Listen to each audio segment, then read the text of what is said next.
tarde. Meu nome é Jovino Paulo Barbosa Magalhães, brasileiro, nascido em São Paulo, sou advogado,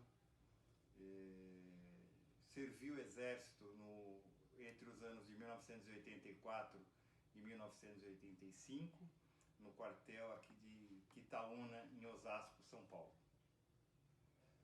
Vou começar uma entrevista com o senhor agora, o tema seria ditadura militar, e vou fazer 8 perguntas, tudo bem? Tudo bem, estamos prontos.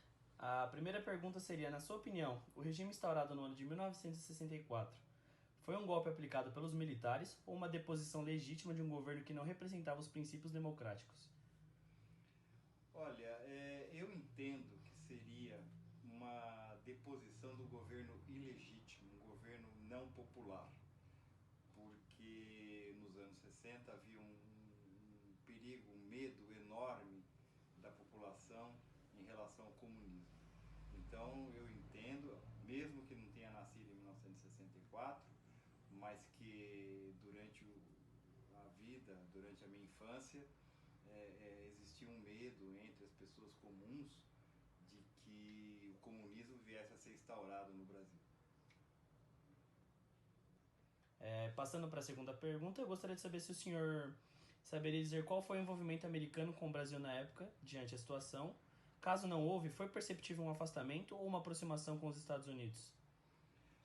Olha, não era perceptível qualquer tipo de envolvimento americano, porque não se noticiava, e eu mesmo garoto, eu lia muitos jornais e não era perceptível a presença americana. O que nós sentimos, sim, foi uma aproximação com o governo americano, principalmente no governo do presidente americano Richard Nixon. Houve acordos comerciais com os Estados Unidos e a gente percebia até na cultura, nos programas de televisão, tudo isso daí, nas séries, principalmente nas séries que encantavam os jovens e crianças, muita influência americana.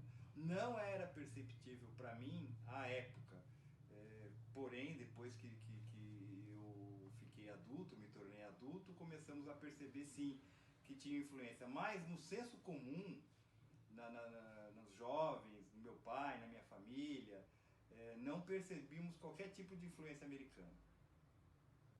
Passando para a sexta pergunta, no período de governo de Ernesto Geisel, o desenvolvimento nacional aplicado pelo Estado era refletindo em benefícios aos cidadãos?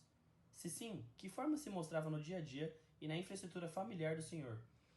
Olha, é um assunto muito interessante porque o período Geisel foi de 74 a 79, período de abertura e grande desenvolvimento econômico. O que me faz lembrar foi o primeiro automóvel que meu pai comprou, um Fusca 1961, o primeiro Fusca basicamente fabricado no Brasil. E foi um momento de muito esplendor, porque todo domingo a gente saía para passear de carro, ia fazer piquenique nos parques, ia isso, passeava, e era uma novidade, um automóvel, nunca imaginávamos que podiam ter um automóvel.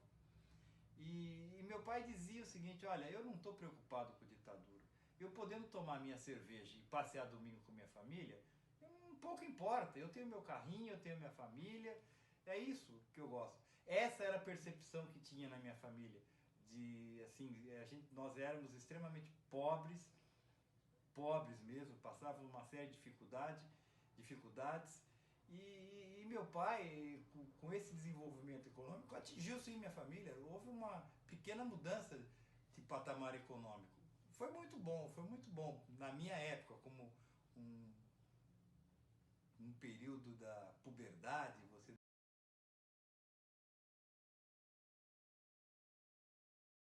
Um fato histórico, na verdade.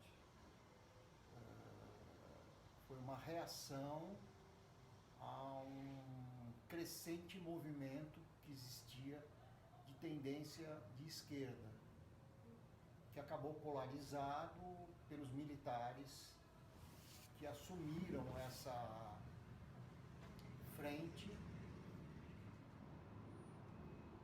o que acabou deixando uma ditadura, né, de direita pelos militares.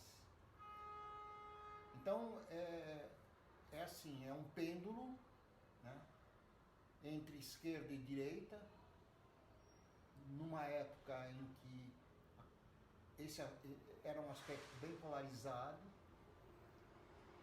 e que acabou se tornando realmente uma ditadura de direita militar aqui na América do Sul, num momento que já existiam outros exemplos de ditadura, né? O senhor saberia dizer qual foi o envolvimento americano com o Brasil na época diante essa situação? Caso não houve, foi perceptível um afastamento ou aproximação com os Estados Unidos? É notório que sim, né? Os Estados Unidos, pela tradição deles, óbvio, eles tiveram uma participação direta ou indireta nessa figuração. Qual a intensidade que teve, só a história vai contar, né? Ou já está contando. Mas não dá para perceber na época. Na época, dava para se perceber, assim, que tinha um embaixador que foi sequestrado pela esquerda, então você imaginava que sequestraram para chantagear, porque a esquerda estava tentando reagir, os comunistas no caso, mas enfim, esse é um aspecto que não tem jeito. Os Estados Unidos, eles têm uma participação nos movimentos que eles chamam de democráticos, né? E que o mundo entende como de direita, né? Vamos deixar bem claro que tudo isso é apelido, na verdade. São apelidos que são dados para dois tipos de regime fechado. Regimes que não têm as regras democráticas. Ok? Regime comunista, que é uma ditadura de esquerda, e o regime uma ditadura de direita, que são regimes fechados de direita, tá? Os Estados Unidos estão no meio aí, tendente à direita, porque eles são uma democracia, entre aspas, pura, vamos dizer assim.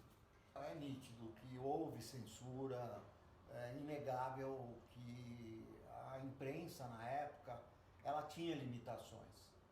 Você não pode imaginar um governo militar, um regime forte que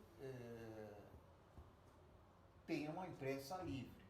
A gente sabia que as matérias eram editadas antes de irem ao ar, tudo se sabia disso, né? No Brasil é notório que a Rede Globo, por exemplo, ela nasceu pelas mãos da ditadura. Hoje a Rede Globo ela é nitidamente esquerdista, mas ela nasceu pela mão dos governos militares. Foi ali que nasceu a Rede Globo, né? Que foi uma forma do Estado brasileiro, pelos militares, do Costa e Silva, Médici e tudo mais, terem uma força no jornalismo, tá? Então teve influência sim.